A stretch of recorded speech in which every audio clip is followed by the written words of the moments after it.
That's a great honor. Okay, and now you have another one that's, This is like I think, very non-controversial, frankly, but some people would say. Explorer Day for you, sir. Today we have your Columbus Day proclamation for Monday, which we're signing a bit early.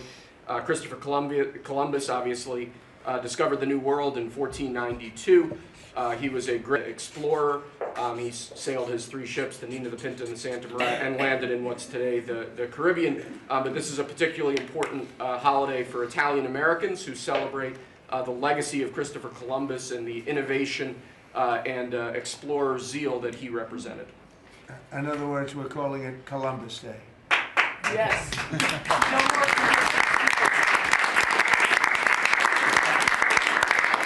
That was the press that broke out in applause. Can you believe that? I've never seen that happen before. The press actually broke out in applause. Good. Columbus Day. We're back. Columbus Day, we're back, Italians. Okay. We love the Italians. Okay. Thank you, Mr. Thank you. President. Great. Thank you very much. Have a good one, sir. So we covered Scandinavia and Italy. Not bad. Now for the rest of the world. So I want to thank everybody for being here. As you know, last night we reached a momentous breakthrough in the Middle East, something that people said was never going to be done. We ended the war in Gaza and really, on a much bigger basis, created peace. And I think it's going to be a lasting peace, hopefully an everlasting peace. Peace in the Middle East. We secured the release of all of the remaining hostages, and they should be released on Monday or Tuesday. Getting them is a complicated process. I'd rather not tell you what they have to do to get them. There are places you don't want to be, but we are getting the hostages back on Tuesday, Monday or Tuesday, and that'll be a day of joy. I'm going to try and make a trip over. We're going to try and get over there, and we're working on the timing, the exact timing. We're going to go to Egypt, where we'll have a signing, an additional signing. We've already had a signing representing me, but we're going to have an official signing.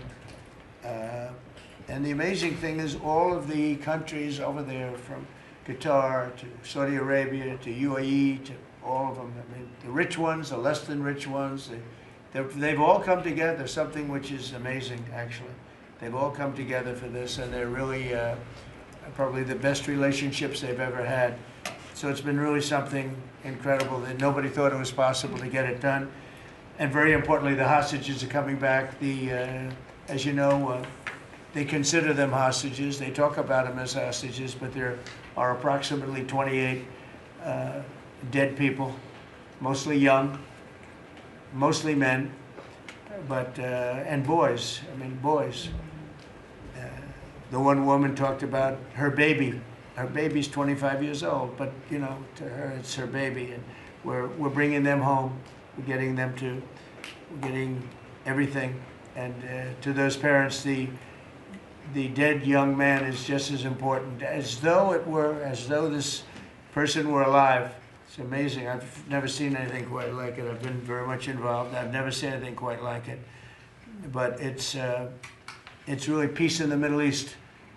And you remember October 7th was terrible, but also from the Hamas standpoint, they probably lost 70,000 people. That's big retribution. That's big retribution.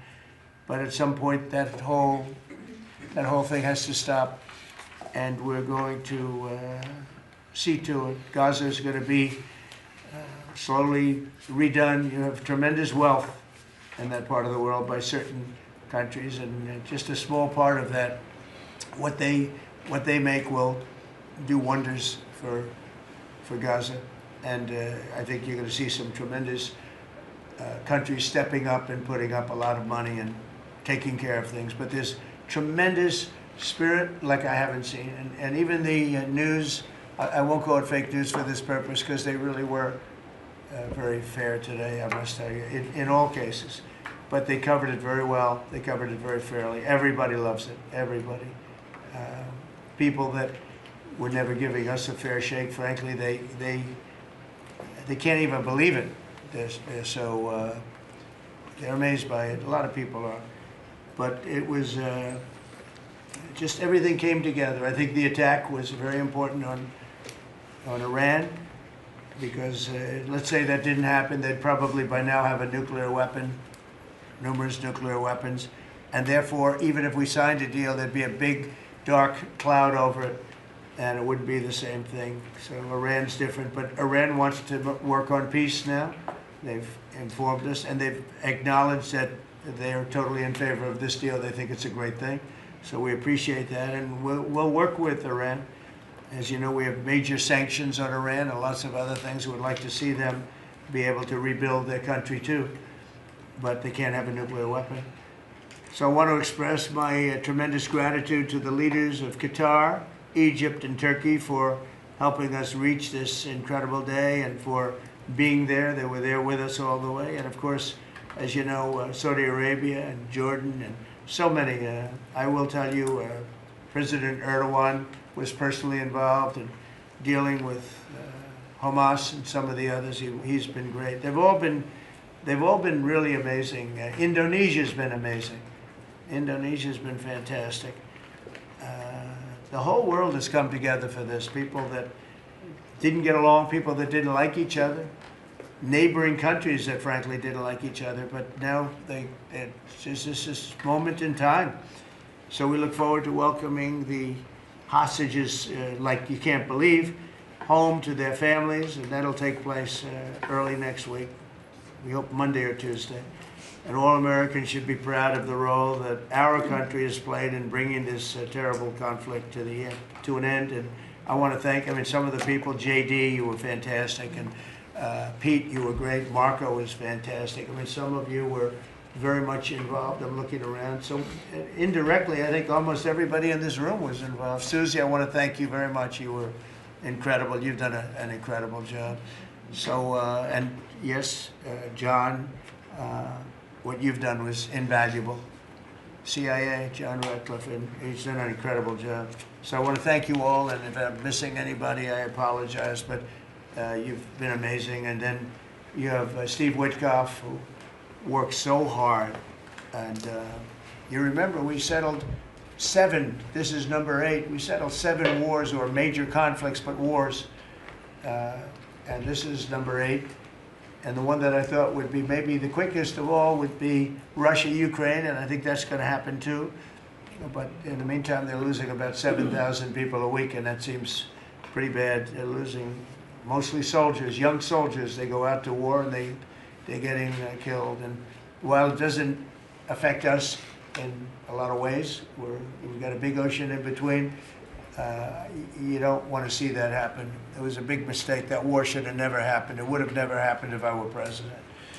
So we're here this morning for a cabinet meeting as my administration continues to deliver for the American people, despite the radical left lunatics that shut down our government. You have Democrats that they've lost their way. They have no leadership. We don't even know who to deal with over there. At least they know who to deal with. We have no idea who we're dealing with over there.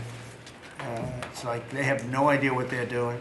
Republicans have voted repeatedly to pass a clean, nonpartisan bill to reopen government at the same funding levels. We're not going to do anything only good for health care. We're really, I think, become the party of good health care. And they keep using health care as a cudgel. They want to try and get everyone thinking about health care. We're the ones that are saving health care. In fact, one of the things we're doing is we're going to be reducing the cost of medicines by 100%, 200, 300, 500%, and even more than that, because as you know, we're in the process of favored nations right now. We've exercised a clause because we were subsidizing the entire world. The entire world pays a fraction of what the United States has been paying. And we've already, numerous Pfizer and other companies have already signed, and other countries are a bigger problem because they've been getting a subsidized rate. We've been paying for years. This has gone on for 30 years. We've been reducing the rate of drugs for other countries because we've been paying much more than we're supposed to. And they used all sorts of ideas like research and development. I said, what about Germany? What about these other countries? Aren't they paying? No, we have to pay research and development. It was all nonsense, and I couldn't listen to it anymore. So it's a very radical, big, tough shift. Very tough. We got a lot of things going on today. But, you know, and you probably heard me say this in my first term, I think it was my third year, we reduced drugs from the beginning of the year to the end of the year. And I was so proud of it. I actually had a news conference to announce it, and it was 1/8 of 1%. Think of that, which is barely a reduction. But it's the first time in 28 years that there was a reduction in drug prices for the year. So from the beginning to the end, it was 1/8 of 1%. And I was so proud of myself. I did something that nobody else could do. But when I started to think about it, I said, doesn't make sense. And then I'm starting to look at numbers where a pill or a treatment or some pharmaceutical product is selling in Europe for 10% of what we pay for in New York City or in any one of our places, and cities, states. And then I see people leaving for other countries to go buy their pharmaceuticals, where they make journeys to various other countries, including Europe, where they got the best bargains of all. And I put an end to it. It's over. And now we're, you know, in major, I guess, disputes, but we're winning the disputes by a lot. With the countries, a couple of countries said, we won't do this. I said, well, it's unfair that we're paying 10%, and, you know, you're paying just a fraction of what we're paying for the same product made in the same plant. And they said, well, we're not going to do it. I said, that's okay. You don't have to do it. But I'm going to put a tariff of 9% or 7% or whatever the amount of money is. And I'm going to put a tariff on your country for the amount of money that you're taking advantage of us for. No, you can't. I said, yeah, I can do that. I'm going to do that. And they would immediately agree. And it'd make the tariff substantially more than the number we're talking about. And they would immediately agree. So we have the consent, I think, Bobby, of every country, essentially. They know that if they don't do it, we're going to put a tariff on for double the price, and then they're going to do it. So we never had that before. You never had anybody in here that knew what the hell they were doing, I'll be honest. It really it makes me angry.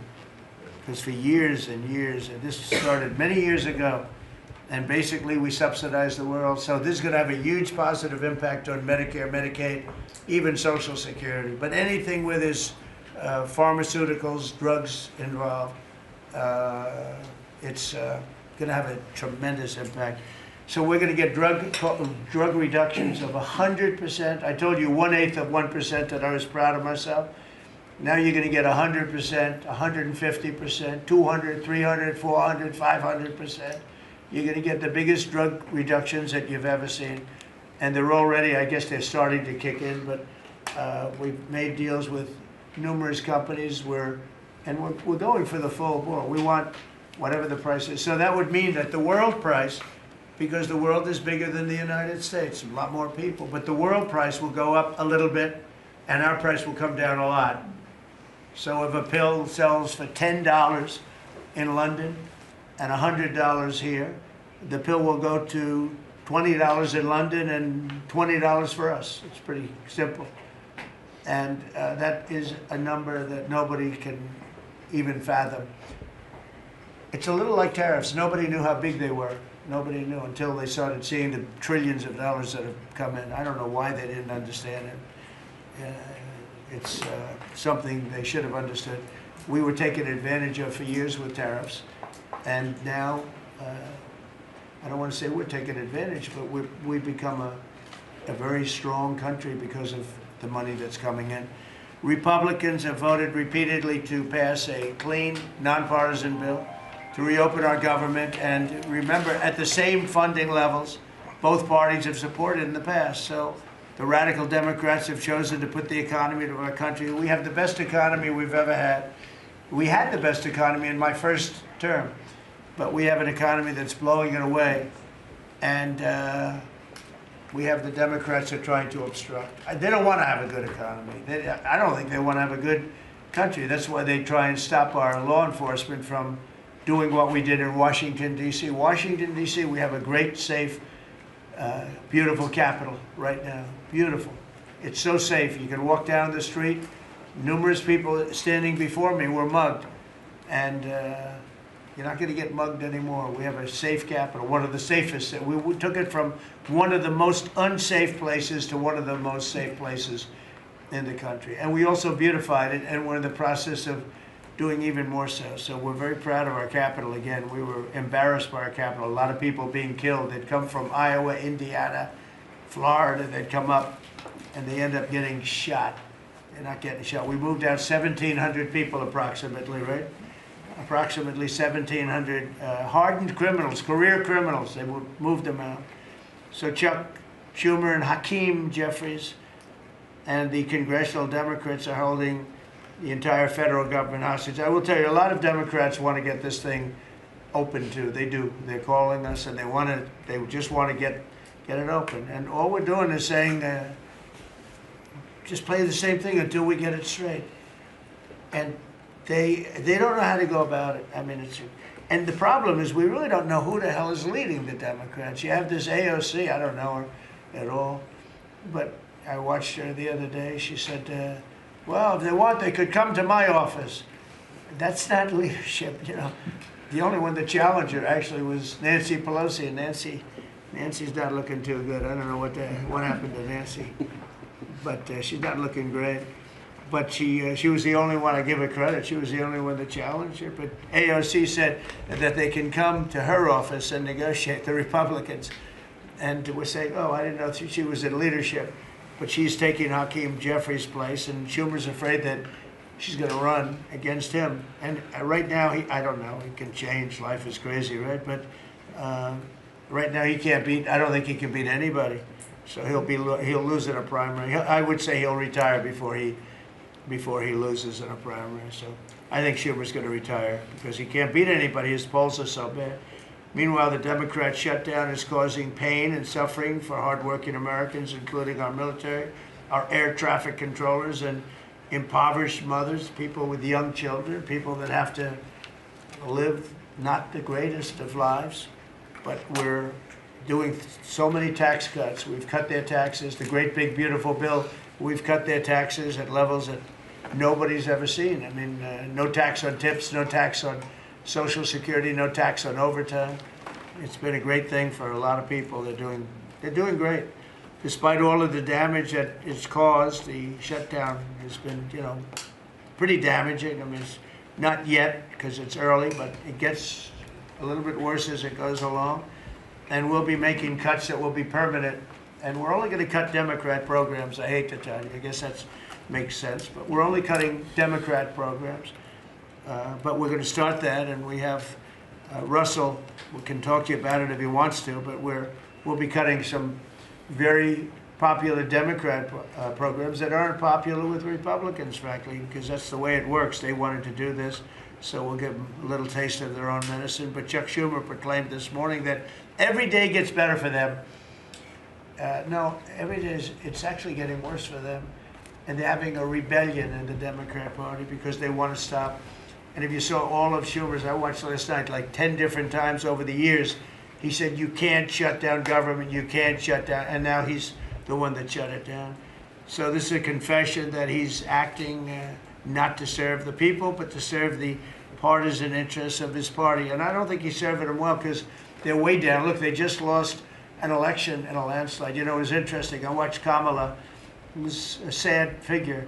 I watched her the other day saying the election was very close. I said, no, the election was a landslide. We won the popular vote by millions. We won the Electoral College by, I think, 312 or 315 to 220 something. But there's another one that we won that's probably, that's why when you see the maps are completely red. It's counties. The counties, we won at 2,505 to 525. So 2,500 to 525. That's called one of the greatest, biggest landslides in history. And that's one that people are using now as a primary. But literally, when you see it colored in, the entire country is red representing Republicans. So, you know, they go around, they just lie. They just lie. And everything's a big lie with them. Well, the other side, and the other thing I don't understand is, Kristi, I looked at crime numbers in Chicago, they're through the roof. And I have a governor who stands up every day and tells us how wonderful Chicago is. It's just a lie. It's like a con job. It's like Gavin Newsom. He says how well he's doing in California, and they're doing terribly. Population's getting smaller, people are leaving, and other people are coming in, and I wouldn't say it's an even trade. While the other side is focused on playing games, the Trump administration is focused on creating jobs, bringing down prices, and we've really brought them down a lot. That's the other thing. We're bringing down prices a lot. We're bringing down grocery prices, but the big thing is energy. When you bring down energy, everything comes down. And the energy prices are way down. I see we're down to about $61 now a barrel. And what gasoline's going to be, I think gasoline's going to be below $2 at some point in the pretty near future. It's very low, much lower than it was under Sleepy Joe. And we're restoring law and order in our country. We're restoring it here, but we're restoring it right now. We're in Memphis. We're going to Chicago. We're going to other cities. Many governors are asking us to, including Democrats are trying to ask. I don't know what the big problem is. If I were a Democrat governor, I'd be saying, whatever you can do to get crime down, I'll take anybody. You can bring them in I don't care who it is. A lot of people said that. They interviewed women, these beautiful women in Chicago, black women with a MAGA hat, a red hat. They said, we don't care who he brings in here, but this place is really dangerous. We just want crime to stop. It's true. They don't care. They don't differentiate between the National Guard and the Marines. They don't care. They'll take anybody. And that's the way it is. I mean, they want what we did in D.C., they want to happen to them. And it's happening in Memphis already. I see in less than a week, the numbers are really good. And it'll be great, and we'll fix that. We'll go to various other places, and we're going to be stopping crime in our cities, and that's a great thing, and we won't get credit for it, but it's a great thing. We've launched a historic campaign to take back our nation from the gangs and the street criminals, violent repeat offenders, illegal alien lawbreakers, domestic extremists, and savage, bloodthirsty cartels. And very little, by the way, is coming in by water, in case you haven't known. The drugs aren't coming in by water. In fact, we can't even find any boats in the water anymore. We had boats, we were like a subway train loaded up with drugs. Every single boat that you see getting taken out kills 25,000 Americans. Think of that. Because it's pretty tough stuff. But it kills 25,000 Americans. So when you hear that, it's no longer tough. But here in Washington, we've deployed federal law enforcement and National Guard to restore public safety, and we're working to replicate that in numerous places all over the country. And we have a very powerful military. We have a very powerful National Guard. I want to thank the governor of Texas, who has been, as usual, great. Governor Abbott, he gave us 400 troops without even a question. And we have other governors likewise doing what has to be done, because they know we have to confront crime. We're directly confronting the sinister threat of left-wing domestic terrorism and violence, including the terrorist group Antifa. You saw that yesterday. We had a news conference. Antifa's out of control in Portland and other places, but mostly Portland in the case of Antifa. And we had people that were really badly affected by them. It was terrible. So one of those things, but we're knocking the hell out of them. And we're looking for the people that are funding them, and those people are going to be just as guilty as the people that smack people over the head with a baseball bat. And I'd like now to ask Attorney General Bondi and Secretary Noem to discuss this a little bit and tell where we are. And then we'll go around the room. We'll go quickly. We're going to go quickly if we can, because we have a lot of things to do, including I won't be spending that much time here because I'll be leaving fairly soon for the Middle East.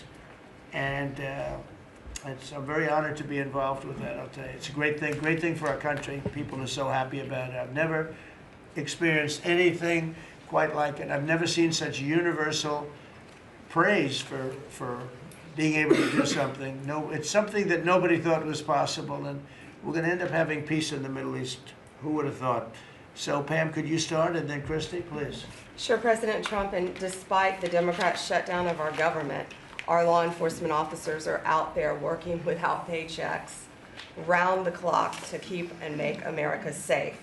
Secretary Hegseth and I were recently in Memphis. We had 1,100 law enforcement officers in one room with us. The Memphis PD, they were the happiest to see us, don't you think, Secretary Hegseth, of anyone. We had ATF, DEA, FBI, U.S. Marshals. I'm not sure if our park police were there. We had Treasury, Secretary Vance, and of course we had Secretary Noem's Homeland Security, all working together with the Guard. They were so happy to have us there. We've been making arrests left and right. So far, we made 562 arrests and seized 144 illegal guns, just in the short time we've been in Memphis. And many of these people are career criminals. And when you take them out of a place, your crime rate just goes down. These people commit crimes every single day. They're sick. And we're taking them out. In some cases, we're bringing them back to their countries where Biden allowed, with the stupid open borders that we had in our country, to come in. But they're being brought back to other places, or they're being put in jail, but they're career criminals. President Trump, last night alone, we made 91 arrests, 19 firearms off the streets, and one was a warrant for a homicide, and 4 sex offenders who had active warrants. One was a sex offender on a child. Everything we did in Memphis was worth it, in my opinion, for that one arrest. Think about that. We got a child rapist off the streets, but yet we've made 562 arrests and still going strong in Memphis. Just what we did in D.C. But it's because it's all of us. It's a team working for you to make America safe, all together, round the clock. Thank you very much. Thank you, Pam. Thank You're doing you, a great President job. Trump. And it's amazing that we're not getting cooperation from Democrats. It's a new issue. You know, we have all the old issues of the wall and the border and all of the things, men playing in women's sports they still want that, transgender for everybody. All these issues are so crazy, but we have a new one. It's called crime. We stop crime and they allow crime. They want crime. It doesn't make sense. I think it's as ridiculous as the other things that we talk about all the time. But I've added it onto our list, a 5-letter word called crime. We stop it, and they actually incite it. It's crazy. You would think they'd want them. You'd think they'd want Kristi and Pam and all of the people. If we needed the military, Pete will be there. We've got a massive military. We have the best numbers we've ever had for recruitment. We have a lot of people now. We have people that can't get into them. In a great economy, they want to be soldiers again. A year ago, they didn't want to even think about it. Same thing as with police and firemen, everything. They want to join. They're proud of our country again. Kristi, go ahead, please. Well, sir, thank you for your leadership and for deploying all of government to help us keep our country safe. You have talked extensively about how threatened our ICE officers are, but all of our law enforcement out there.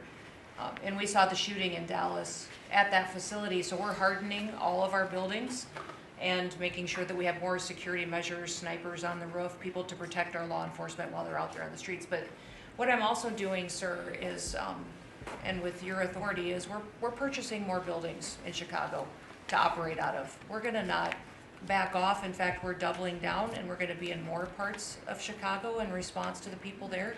And then I was there a few days ago and looked at some facilities that we can deploy more law enforcement out of. Because what they're trying to do with these riots and violence is distract us and keep us from going after those murderers and rapists that are out in the streets. And then I was in Portland, went out and back on Tuesday, and met with the governor, met with the mayor, met with the chief of police and the superintendent of the highway patrol. They are all lying and disingenuous and dishonest people. Because as soon as you leave the room, then they make the exact opposite response. So we're looking at new facilities to purchase.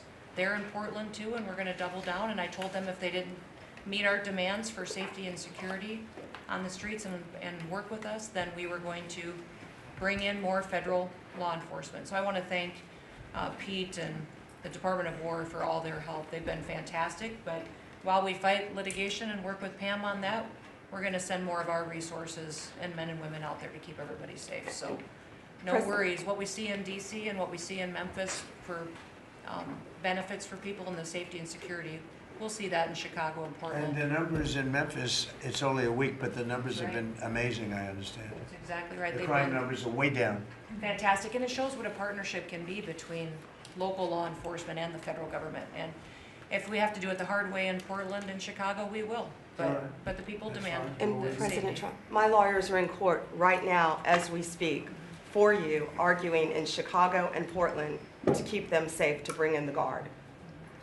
The government doesn't want it there, but we do. We're going to keep their citizens safe, thanks The to people you. want it. I don't understand the politics of it. I don't understand why a Pritzker is trying to protect people that are They're more really scared bad. of, they're more scared of the anarchists that are on the street and the politics of it than they are of doing the right thing. I think they're afraid. Yeah, I they think are. they're They're threatened. They don't tell us, but I think Pritzker's threatened by people. 'Cause there's no other reason that this could be possible, that they don't want to have a safe Chicago. And we can solve the problem very quickly. And we're doing that anyway, regardless of if he doesn't want it or if he does want it, we're doing it anyway. So make sure. I asked the mayor that himself. He said that Portland was perfectly safe, a beautiful city, no problems. And I said, well, why did you clear the streets for me today then and build out a 4-block radius to make sure I could get in and out of here? And these people on the street screaming death to ICE. There's graffiti that says Molotovs melt ice. We have the guillotines. We're going to use them. The Portland's things that- almost different. It's like anarchists. It is. It really You know, is. it's really different than a lot It's of the awful. others. This is a sick situation, but those are anarchists. Those are people that want to overthrow government. They're really degenerates. And we're finding out who is supplying all of those beautiful signs and everything Well, else. Scott's been fantastic. His team finding the financial networks is great. That's what Okay, gives Scott, everybody. Scott will do that. That's easy for Scott. We got a great team, sir. That's good. How about we go to Marco? You can talk a little bit about what's going on and Well, go ahead. yeah, Mr. President. I don't know if one day perhaps the entire story will be told about the events of yesterday, but suffice it to say, it's not an exaggeration that none of it would have been possible without the President of the United States being involved.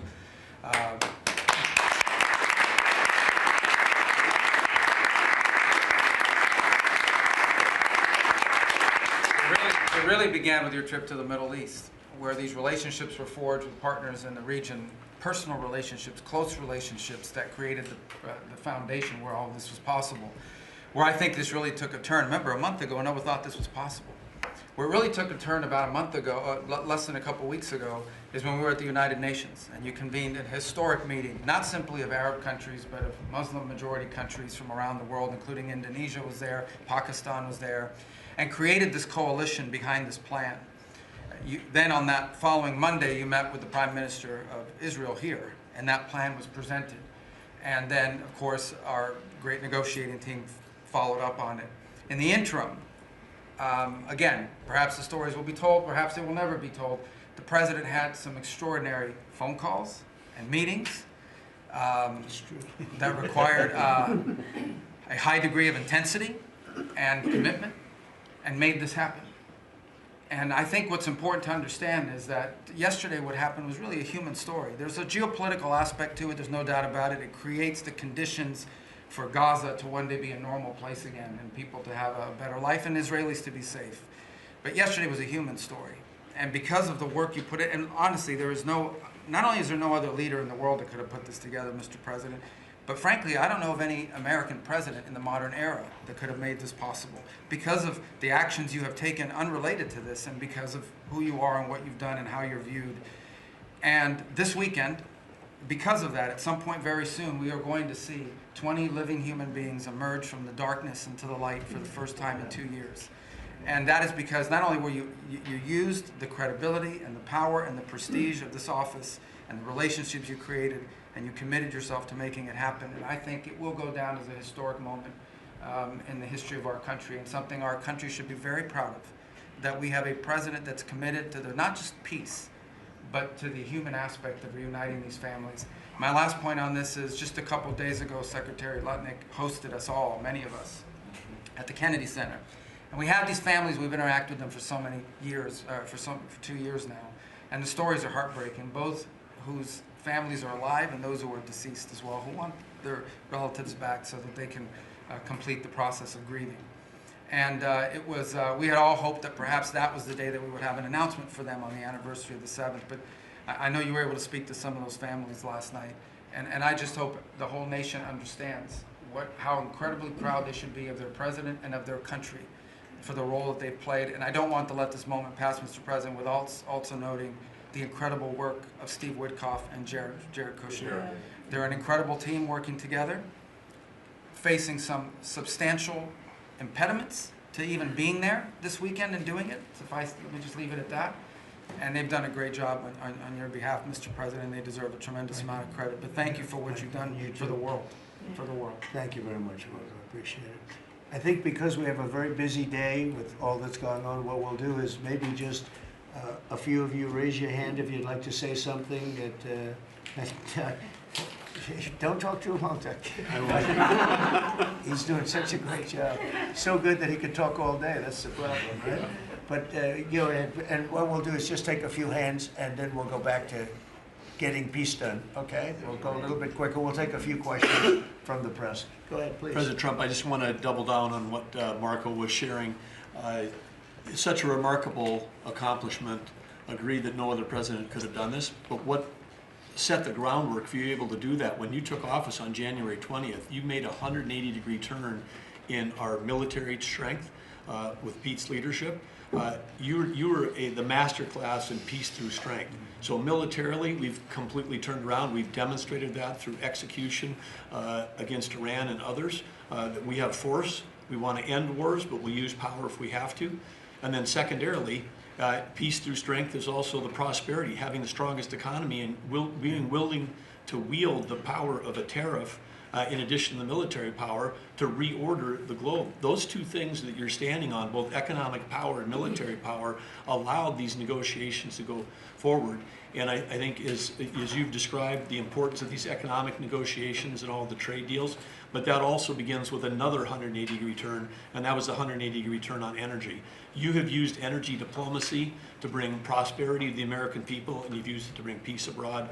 The combination of those three things have been remarkable, and now we're seeing the remarkable result. And we got one more that I know you want to end with Russia and Ukraine.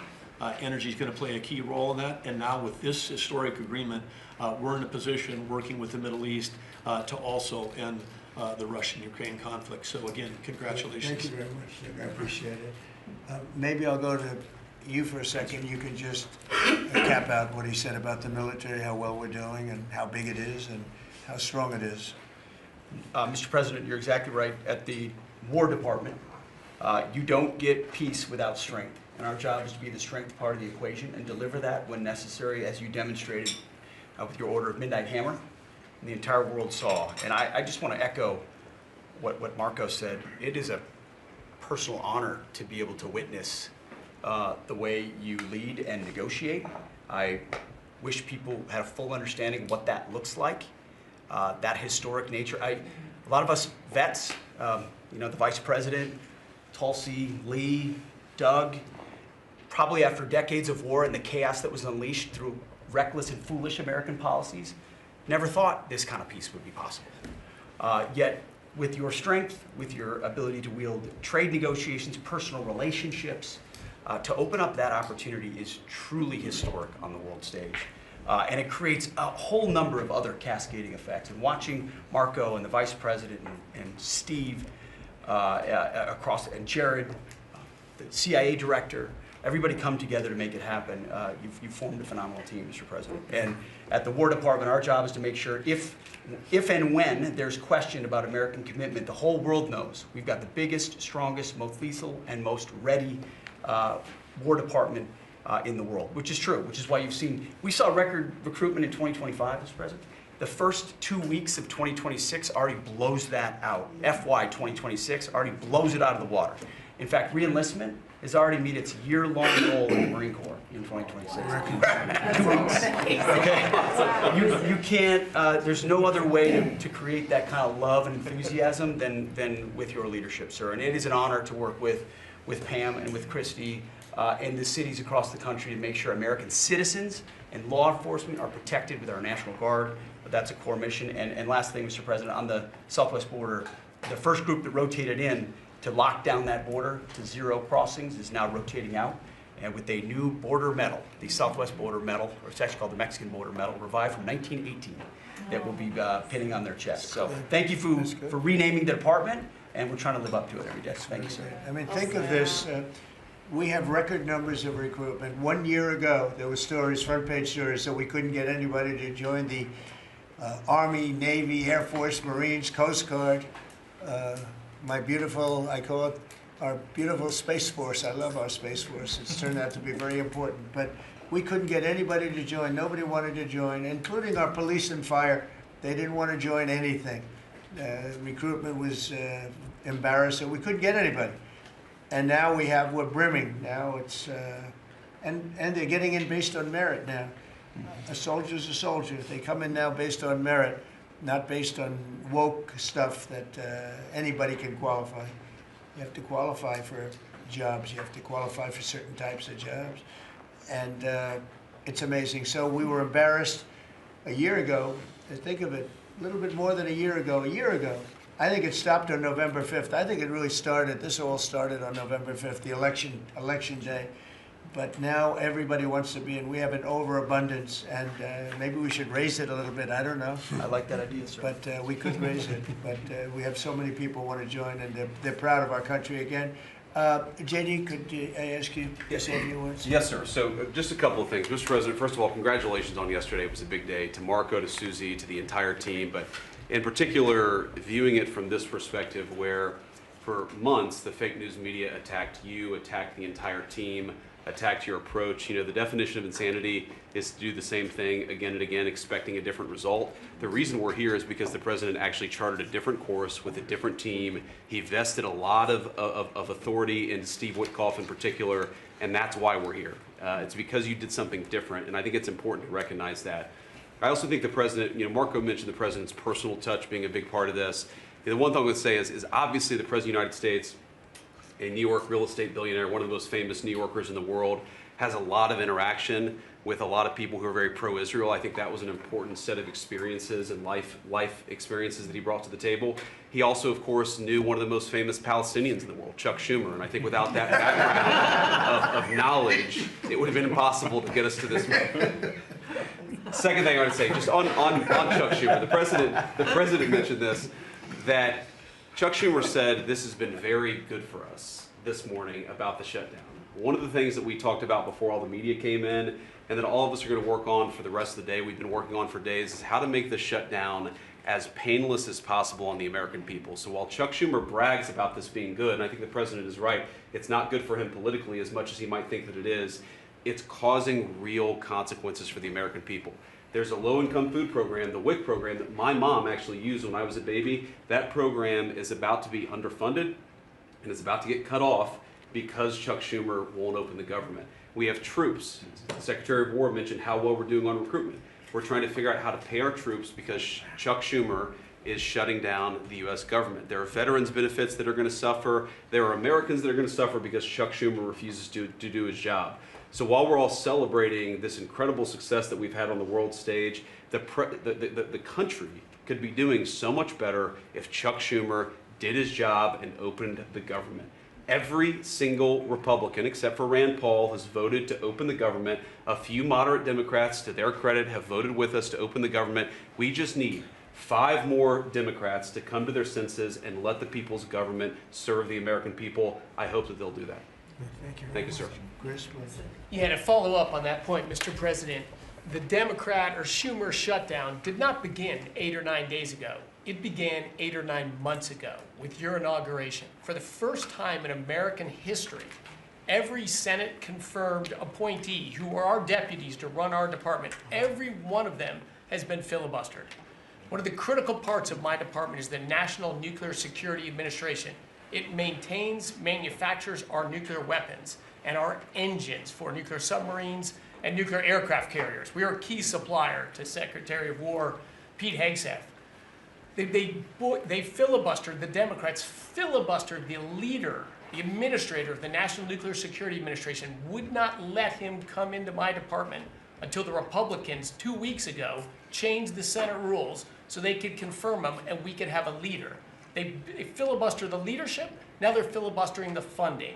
In the next 6-7 days, we're going to run out of funding, and the retooling of our nuclear stockpile, the ultimate guarantor of our sovereignty, is going to be underfunded, and we're going to have to slow down and creep to a crawl these efforts. Just incredibly irresponsible for Schumer to worry about his own reelection and not the 340 million Americans that count on the efforts of our military and all of our departments. It's truly offensive, and we need to bring it to an end as soon as possible.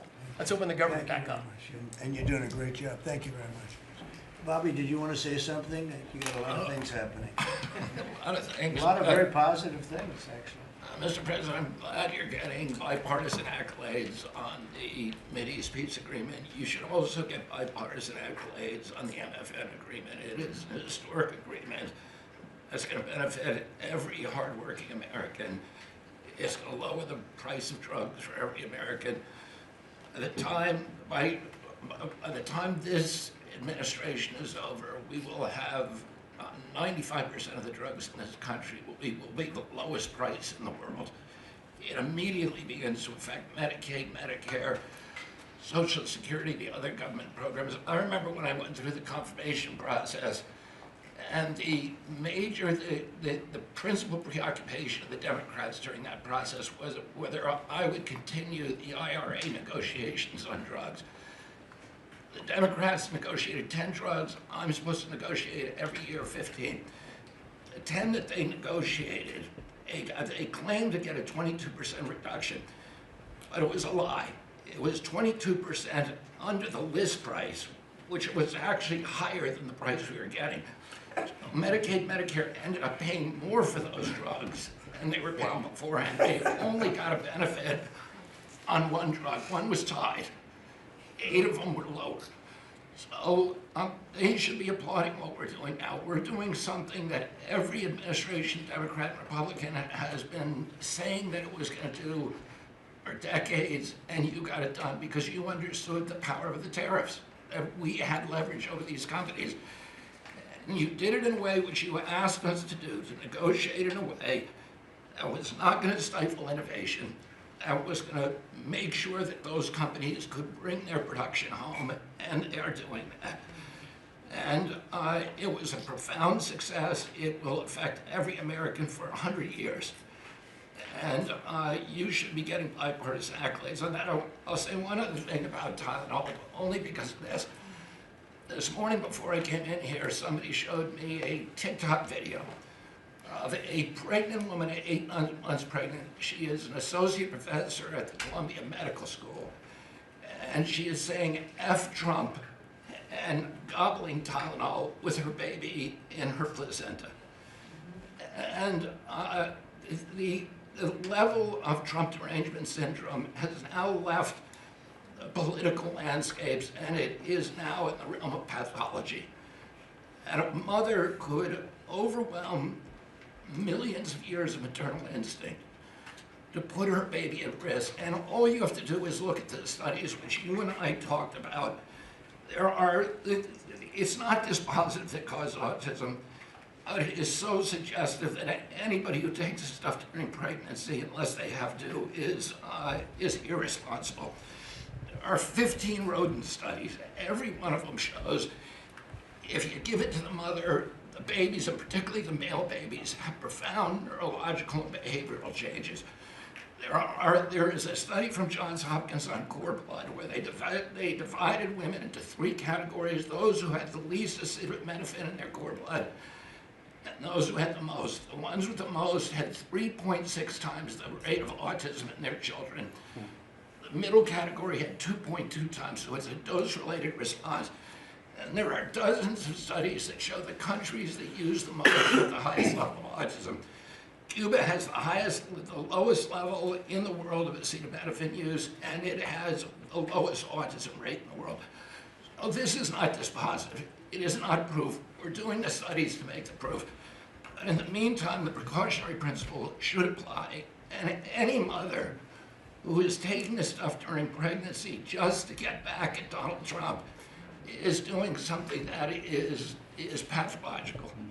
And we're seeing that across the board. I got a lot of other stuff to talk about, but I know we got a short time here. But thank you, Mr. President. You're making our country healthier again. Thank you, Bobby. Could you just say, the record state what the autism was, let's say 20 years ago, and what it is today?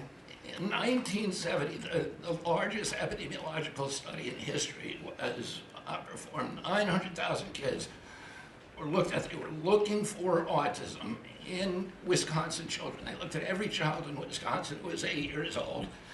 They found an autism rate of 0.7 per 10,000. So almost close to 1 in 20,000, less than 1 in 10,000.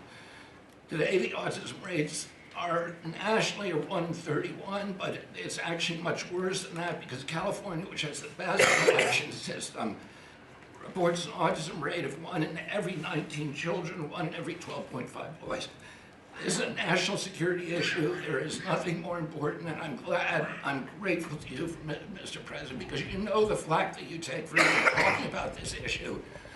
You've shown courage and you've shown leadership, and I can't thank you enough for letting me do this work. Thank you. So think of that, 1 in 20,000, and now it's 1 in 12 for boys, 1 in 18, 19 for girls.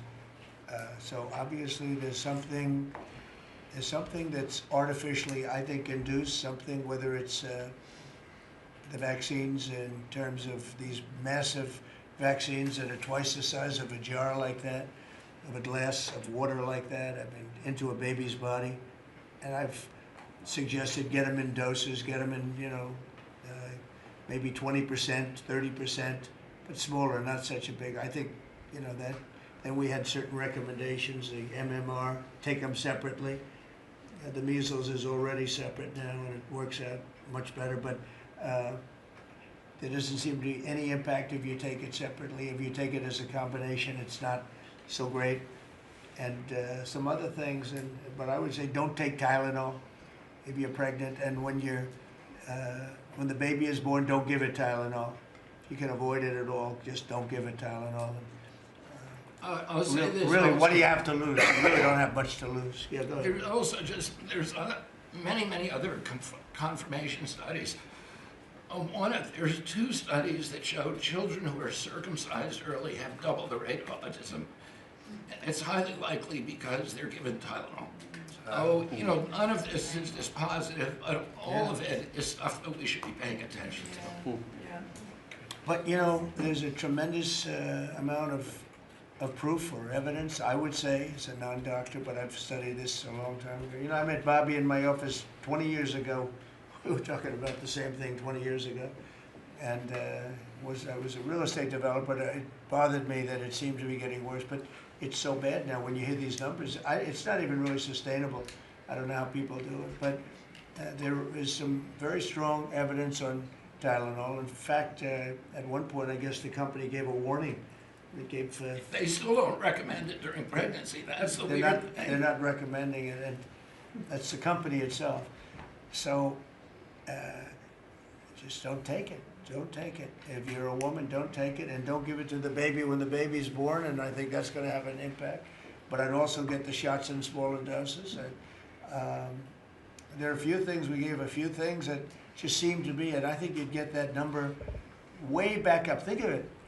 You have 1 in 20,000, and now it's not even believable when you think that 20,000 drops to 12 children. So that's induced by something that's given or taken, and it should be able to be stopped. And you were talking about the Pennsylvania Dutch, you were talking about the Amish, where they don't take any of this stuff, and they have virtually none, right? They have no autism. So we're doing something very bad. Somebody's been given some bad things. Other countries, by the way, we have, I think, we have 82 vaccines that we give simultaneously. And I'm a vaccine believer, by the way. I believe in the polio vaccine. I believe in a lot of vaccines. But when you give 82 vaccines in a shot to a little baby that hasn't even formed yet, it's a lot of vaccines. And in Japan, they give a much smaller number. In Germany, they give a much smaller, like 28 vaccines. That's a lot too, but 28's a lot different than 82. So, but I would say on the Tylenol, don't take it, and that will be, I think it's going to be a big factor. I think it'll be I think it'll be a very good result, and I hope we're going to be able to see that result in the not too distant future, because certainly people have heard us loud and clear. That's why I bring it up again. That's why I asked you to talk about it, because this is a horrible thing. And if you don't take it, I mean, you have to tough it through sometimes. There are other things you can do, but you have to tough it out. It's easy for me to say, but I think you're going to see numbers that will be it'll be so significantly improved, and maybe fully improved. I mean, there's something there, there's something going on, and we have to address it. And so I'm addressing it the best I can as a non-doctor, but I'm a man of common sense. Okay, any other questions? I'd like to comment on the Yeah, workforce. please. Mr. President, a lot of people are calling to give you the Nobel Peace Prize after this peace deal that you managed to achieve in the Middle East.